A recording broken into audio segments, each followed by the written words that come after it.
RTI Live News. Ask for right. కొమరంభీ Asifabad జిల్లా సిర్పూర్ నియోజకవర్గం బెజ్జూర్ మండల కేంద్రంలో బాలల సంరక్షణ విభాగం సూర్ ఎన్జీఓ ఆధ్వర్యంలో డీసీపీ ఓ బురాసా మహేష్ సిడిపిఓ విజయలక్ష్మి ఆదేశాల మేరకు బెజ్జూర్ మండల కేంద్రంలోని 3వ నంబర్ అంగన్వాడీ కేంద్రంలో అంగన్వాడీ టీచర్ల సమావేశం జిల్లా కోఆర్డినేటర్ బి సంతోష్ మండల కోఆర్డినేటర్ ఎం దేవాజీ బాల్య వివాహాలపై అవగాహన సదస్సు కార్యక్రమం నిర్వహించారు.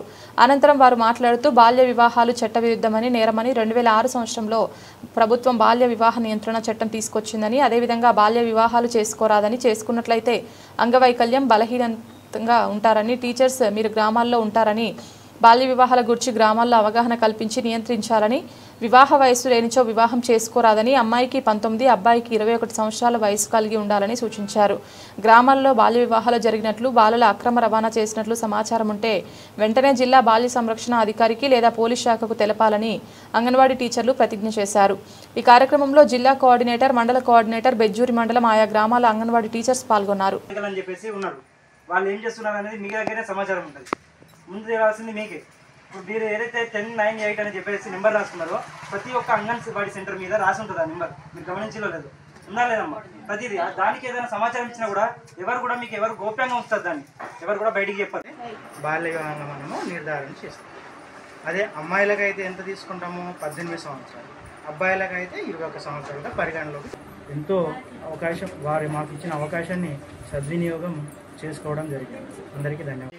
మన యొక్క ఆర్థిక పరిస్థితుల వలన లేదా ఇతరుల ప్రోత్సాహం వలన గ్రామస్తులు లేదా మన పక్క వాళ్ళు ఎవరో ఏదో ఒకటి సంబంధిత విషయాల గురించి ఏదో చెప్పి ఆర్థికంగానో బలహీనంగానో ఉండడం వల్ల వారి మాటలు చెప్పుడు మాటలు విని మనం కూడా ఈరోజు బాల్య వివాహాలు చేయడానికి ముందుకు వెళ్తున్నాం. అది కూడా కొన్ని మారుమూల ప్రాంతాల్లో జరుగుతుంది. ఈ యొక్క విషయాన్ని ఈ యొక్క కేంద్ర రాష్ట్ర ప్రభుత్వాలు ఏం చేస్తున్నాయి? 2030 కల్లా పూర్తిగా బాల్య వివాహ రహిత దేశంగా రాష్ట్రంగా మార్చాలి. ఈ యొక్క పిల్లలని బడికి పంపకుండా ఇంకో విషయం ఏమిటంటే వారిని పనులకి పరిమితం చేస్తున్నాం. ఈ వ్యవస్థను కూడా మనం కొంతవరకు నివారించాలి, కర్తవ్యంగా మనం ఫీల్ అవ్వాలి. కాబట్టి ఖచ్చితంగా 14 సంవత్సరాలు పైబడిన పిల్లలకు కొంతవరకు షరతులు వర్తిస్తాయమ్మా.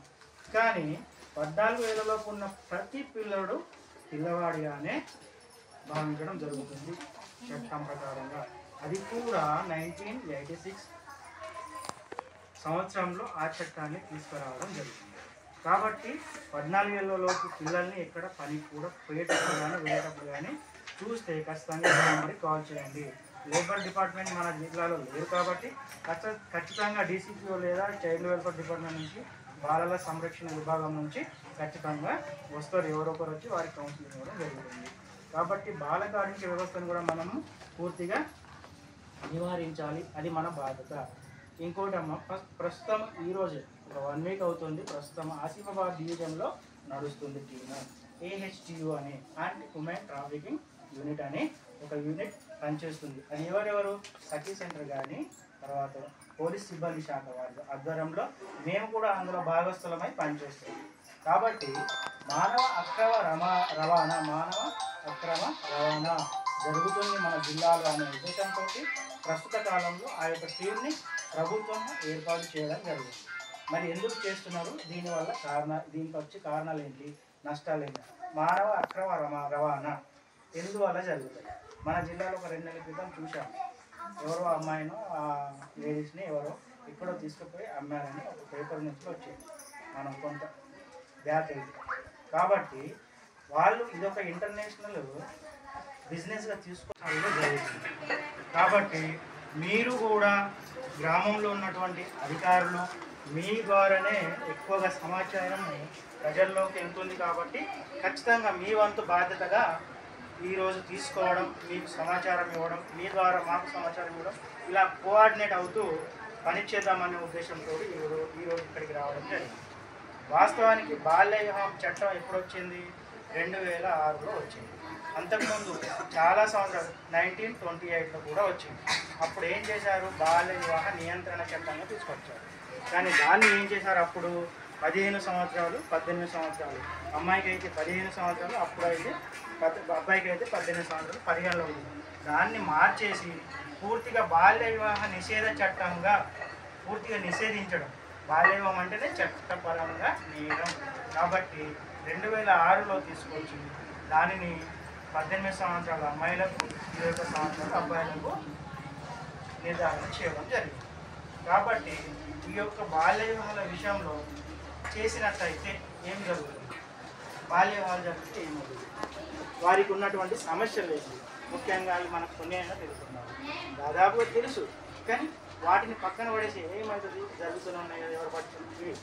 అలా కాకుండా దీన్ని కొంత మేరకైనా మనం నివారణ చేయాలి అనే ఉద్దేశంతో ప్రభుత్వము పటిష్టంగా దీనిపైన శ్రద్ధ పెట్టింది. ముఖ్యంగా బాల్య వివాహం జరిగితే అమ్మాయిలకైతే ఏమవుతుంది, వారికి ఎన్నో శారీరక సమస్యలు వస్తాయి. అలాగే వారు మైండ్ మెచ్యూరిటీ అనేది వారి దగ్గర ఉండదు కాబట్టి వారు సంసార జీవితాన్ని కూడా ముందుకు తీసుకెళ్ళలేదు, మేనేజ్ చేయలేదు, వారి సంసారం సరళంగా ఉండలేదు. కాబట్టి వారికి పుట్టబోయే పిల్లలు కూడా ఎలాంటి వారు పుడతారు? అంగవైకల్యం ఉన్నవాళ్ళు పుడతారు, లేదా బలహీనవంతులుగా పుడతారు. ఈ రకంగా ఉంటారు కాబట్టి బాల్య వివాహాలను మనము ప్రోత్సహించకూడదు, పూర్తిగా నివారించాలి అనే ఉద్దేశంతో ఈ యొక్క చట్టాన్ని తీసుకురావడం జరిగింది.